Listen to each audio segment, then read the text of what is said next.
Welcome to special analysis. నేను రమా మన్వా. ఈ రోజు అనాలిసిస్ లో భాగంగా మనం తీసుకోబోతున్న ఆ టాపిక్ ఏంటంటే, మనం టైటిల్ ఇవ్వడం జరిగింది ఏదైతే ప్రకాశం జిల్లా, ఉమ్మడి ప్రకాశం జిల్లా పాలిటిక్స్ సంబంధించి. ఆ టైటిల్ మనం చూసినట్లయితే చీరాల చిత్రాలు అని చెప్పి కూడా మనం టైటిల్ ఇచ్చున్నాం. సుజనాతో కరణం, గొట్టిపాటితో ఆమంచి, మరి సునీత పరిస్థితి ఏంటి అని చెప్పి కూడా మనం ఇవ్వడం జరిగింది. ఇక్కడ చూసినట్లయితే ఎస్పెషల్లీ చీరాల అనేక రకాలుగా డిఫరెంట్ రాజకీయాలకు వేదిక అవుతూ ఉంటుంది. ప్రకాశం జిల్లాలో ప్రామినెంట్ గా చెప్పుకునే కాన్స్టిట్యున్సీస్ చాలా ఉన్నాయి. లైక్ ఏదైతే పర్చూరు కావచ్చు, అద్దంకి కావచ్చు, ఒంగోలు కావచ్చు, ఒక కొండేపు కావచ్చు, ఇలాంటివి చాలానే ఉన్నాయి. ఎప్పుడు కూడా వార్తల్లో నిలిచే కాన్స్టిట్యున్సీస్ బికాస్ ఆఫ్ ఎమ్మెల్యేస్, అక్కడ ఉన్న ఎమ్మెల్యేల కారణం. ఈ వీడియో మీకు నచ్చినట్లయితే please share, like and subscribe R24 Telugu. అయితే వీటన్నిటికీ మించి చీరాలు ఎప్పుడు కూడా వార్తల్లో ఉంటూ వస్తుంది. అందుకు కారణం అటు ఆమంచి, ఇటు కర్నూలు లాంటి వాళ్ళే. సో అలాంటి చీరాల కాన్స్టిట్యున్సీలో ఈరోజు నిజంగా ఒక వింత రాజకీయాలు చీరాల కాన్స్టిట్యున్సీ వేదిక అవుతుందనే చెప్పుకోవాలి. సో ఇప్పుడున్న పరిస్థితుల్లో నిజంగానే అక్కడ వింత పరిణామాలు అయితే చోటు చేసుకుంటున్నాయి, ఇటు వైసీపీలో కానీ ఇటు బయట కానీ.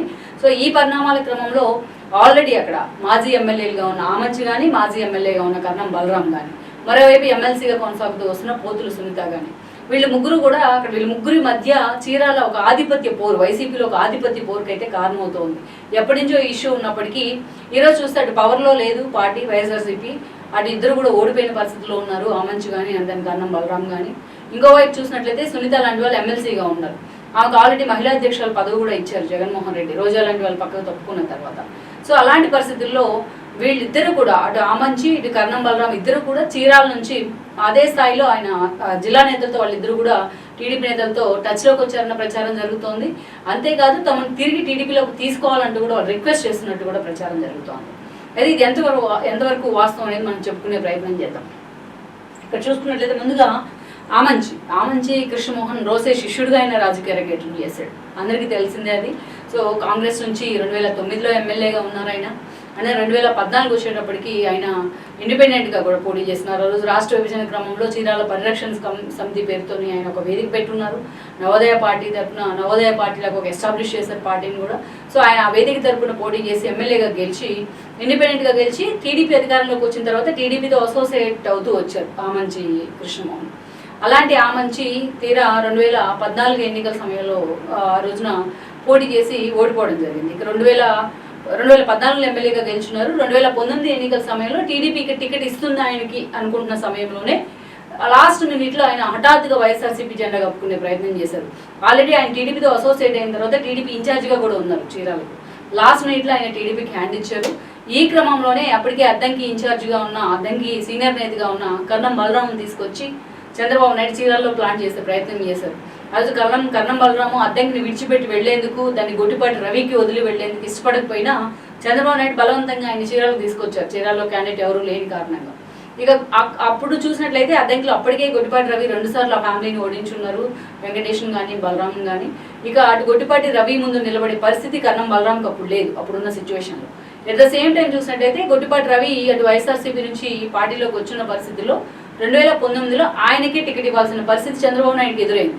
సో ఇలాంటి సిచ్యువేషన్లో ఆ రోజు మనం చూసినట్లయితే పూర్తిగా అప్పుడున్న కర్ణం బలరాం తీసుకెళ్లి చీరాల్లో ప్లాన్ చేసే ప్రయత్నం చేశారు చంద్రబాబు నాయుడు. దెన్ ఆమంచి కృష్ణమోహన్ వైఎస్ఆర్సీపీ నుంచి పోటీ చేస్తే ఆమంచి కృష్ణమోహన్ మీద కర్ణం బలరాం గెలుచున్నారు ఆ రోజు ఎమ్మెల్యేగా. దెన్ అద్దెకి నుంచి గొట్టిపాటి రవి గెలుచున్నారు. దెన్ అక్కడి నుంచి కూడా గెలిచిన కొద్ది రోజుల్లోనే కర్ణం బలరాము పార్టీని విడిచిపెట్టి వైఎస్ఆర్సీపీలోకి వెళ్ళడం జరిగింది. అది కూడా అటు బాలినేనితోనే ఆయన కొడుకు వెంకటేష్కి సత్సంబంధాలు ఉన్న క్రమంలో ఆయన పార్టీని వీడి వైఎస్ఆర్సీపీ వైపు వెళ్ళిపోయినారు. మంత్రి పదవి హామీ లభించిందని చర్చ జరిగినా బట్ ఆ స్థాయిలో ఆయన ప్రయారిటీ అయితే ఇవ్వలేదు జగన్మోహన్ రెడ్డి. ఇక ఎప్పుడైతే వన్స్ చీరాల్లో ప్లాన్ చేశారో కర్ణం బలరాం తీసుకొచ్చి వైసీపీలో, అప్పటి నుంచి కూడా ఆమంచి కృష్ణమోహన్ వర్సెస్ కర్ణం బలరాం అన్న ఫైట్ జరుగుతూ వచ్చింది అక్కడ.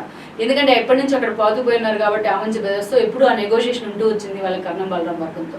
ఎన్నోసార్లు జగన్మోహన్ రెడ్డి ప్రత్యక్షంగా, బాలినేని లాంటి వాళ్ళు ఎన్నోసార్లు ఇన్వాల్వ్ అయిన ఇష్యూలో సాల్వ్ అయితే చేయలేకపోయినారు.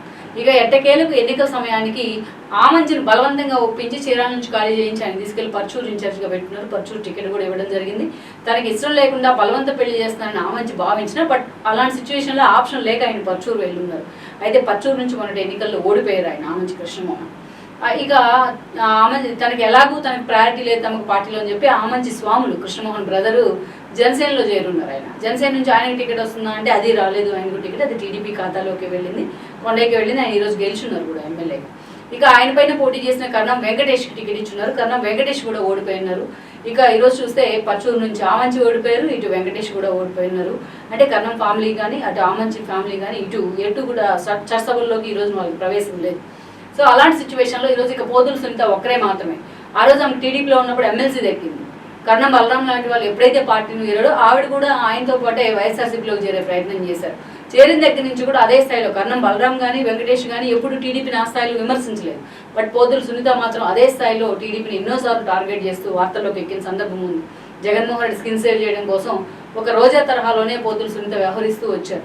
తనకి టీడీపీ ఎమ్మెల్సీ ఇచ్చిందన్న కృతజ్ఞత కూడా లేకుండా మాట్లాడిన సందర్భాలు ఉన్నాయి ఆవిడ. కానీ ఈరోజు పార్టీ అధికారంలో లేదు. ఆవిడకి అటువైపు చూస్తే మహిళా అధ్యక్షులు పదవి ఇచ్చున్నారు. ఆమె ఎక్కడ పార్టీలోంచి వెళ్ళిపోతుందా అనే ఉద్దేశంతో జగన్మోహన్ రెడ్డి. ఇక వీళ్ళిద్దరూ ఇటు చూసినట్లయితే ఇక జగన్మోహన్ రెడ్డి భవిష్యత్తుకే ఈరోజు పూర్తిగా ప్రశ్నార్థకమైన పరిస్థితులు ఆయన భవిష్యత్తు. తమ సిచ్యువేషన్ ఏంటి అని కూడా అటు కర్ణం కానీ ఆమంచి కానీ ఆలోచన చేస్తున్నారు. ఈ క్రమంలోనే తమకు టీడీపీతో అసోసియేషన్ ఉన్న నేతలతోని తమకు బాగా పరిచయస్తులైన నేతలతోని టీడీపీలోకి వెళ్లేందుకు రాయబారం నడిపిస్తున్నారనే చర్చ కూడా జరుగుతోంది. ఇక్కడ మనం చూసినట్లయితే ఆమంచికి గొట్టిపాటికి సత్సంబంధాలే ఉన్నాయి. అందుకే గొట్టిపాటితో ఆమంచి చర్చలు జరుపుతూ ఉన్నారు. అదేవిధంగా సుజనా చౌదరికి కర్ణం బలరాంకి సామాజిక వర్గ కోటాలో కావచ్చు, అంతకుముందు ఎప్పటి నుంచో ఆ పార్టీలో ఉన్న నేతలుగా కావచ్చు. సో అటు బీజేపీలో ఉన్నారు. ఇప్పుడు సుజనా చౌదరి ఎమ్మెల్యేగా ఉన్నారు వెస్ట్ నుంచి, విజయవాడ వెస్ట్ నుంచి. ఈరోజు చూస్తే సుజనా చౌదరితో కర్ణం బలరాం లాంటి వాళ్ళు, ఎందుకంటే ఆయనకంటే ఇక్కడ ముఖ్యం ఆయన కొడుకు భవిష్యత్, వెంకటేష్ భవిష్యత్. అందుకనే ఆ భవిష్యత్తు కోసమే ఈ రోజున అటు సుజనా చౌదరితో చర్చలు జరుపుతున్నారన్న ప్రచారం జరుగుతోంది.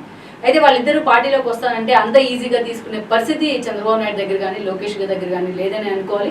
ఎందుకంటే పార్టీ కష్టకాలంలో ఉన్నప్పుడు వాళ్ళు పార్టీకి హ్యాండ్ ఇచ్చి బయటికి వెళ్ళిపోయిన పరిస్థితుల్లో ఈరోజు వాళ్ళకి రెడ్ కార్పెట్ వేసే పరిస్థితి అయితే టీడీపీలో లేదని అనుకోవాలి. అంటే వాళ్ళిద్దరు రాయబారం ఎంతవరకు ఫలిస్తుంది అనేది మనం చూడాలి. ఎట్ ద సేమ్ టైం కర్ణం బలరాం లాంటి వాళ్ళ పార్టీని వీడినట్లయితే విత్ ఇమీడియట్ ఎఫెక్ట్ పోతుల సునీత కూడా ఆమె అక్కడి నుంచి వెళ్ళే అవకాశం ఉంటుంది కర్ణం బలరాంతో పాటు. మరోవైపు చూసినట్లయితే కర్ణం బలరాం వర్సెస్ పోతుల సునీత అనే ఈక్వేషన్స్ కూడా చీరాల్లో ఇప్పుడిప్పుడే ఉన్నాయనే చర్చ జరుగుతుంది. తన టికెట్ ఎక్స్పెక్ట్ చేసినా తనకి టికెట్ ఇవ్వకుండా కర్ణం వెంకటేష్కి టికెట్ ఇచ్చారు అనేది పోతుల సునీత ఆవేదనకు ఒక కారణం. సో ఈ రోజు కర్ణం బలరాం ఫ్యామిలీ వైఎస్ఆర్సీపీలోనే ఉన్నట్లయితే తనకి ఎప్పటికీ టికెట్ రాదనే ఆలోచనలో కూడా ఆవిడ ఉన్నారు. అందుకే ఆవిడ కూడా పార్టీ జనసేనలోకో వీలైతే అలా వెళ్ళాలని ఆలోచన చేస్తున్నప్పటికీ, ఆ ప్రచారం జరుగుతున్నప్పటికీ జగన్మోహన్ రెడ్డి ఆవిడని ఆపేందుకు ఈరోజు ఆమెకు మహిళా అధ్యక్షురాలు పదవి ఆఫర్ చేశారనే చర్చ అయితే ఉంది. రోజా లాంటి వాళ్ళు ఉన్నారు మొన్నటి వరకు ఆ పదవిలోని, అలాంటి పదవిని ఆమెకి ఇచ్చున్నారు జగన్మోహన్ రెడ్డి. మొత్తానికి వాళ్ళిద్దరూ వెళ్ళినా సరే పోతుల సునీతని అక్కడ హోల్డ్ చేసేందుకు జగన్మోహన్ రెడ్డి ఆమెకు ఆ పదవి అయితే ఆఫర్ చేసినప్పటికీ, ఆ పదవి ఇచ్చినప్పటికీ పోతుల సునీత పదవి ఉన్నా ఎంతవరకు పార్టీలో ఉంటుందనేది ఒక చర్చ. అటు టీడీపీ ఎట్లాగో ఆమె తీసుకునే పరిస్థితి లేదు ఈ రోజున. అయితే వీలైతే జనసేన వైపు వెళ్లేందుకు కూడా ఆమె ఆల్మోస్ట్ చర్చలు జరుపుతున్నారని ఒక లీక్లు అయితే వస్తున్నాయి. మొత్తానికైతే మాత్రం చీరాల్లో ఈరోజు వైఎస్ఆర్సీపీ తరపున ఉన్న 3 నేతలు కూడా ఆ పార్టీలో ఉండే పరిస్థితి లేదనుకోవాలి. మరి ఇదే సిచ్యువేషన్ కనుక నిజమైనట్లయితే అటు చీరాల్లో కావచ్చు, ఇటు పర్చూరులో కావచ్చు వైఎస్ఆర్సీపీ పరిస్థితి మాత్రం పూర్తిగా అగమ్య గోచరమే ఆ పార్టీ భవిష్యత్తు అక్కడ అని మనం చెప్పుకోవచ్చు. సో ఇలాంటి ప్రయత్నాలతో అటు ఆమంచి కావచ్చు, అండ్ దాని ఇటు కర్ణం బలరాం కావచ్చు, అటు పోతుల సునీత కావచ్చు, నిన్నదాకా వైసీపీలో ఒకే తానులో ముక్కలేని వీళ్ళు 3 కూడా ఈరోజు ఇతర పార్టీలోకి వెళ్లేందుకు పోటీలు పడుతున్న తీరు మాత్రం వాళ్ళ అభిమానులను కూడా ఈరోజు అక్కడ ఆశ్చర్యంలో పడేస్తాం. ఈ వీడియో మీకు నచ్చినట్లయితే please share, like and subscribe R24 Telugu.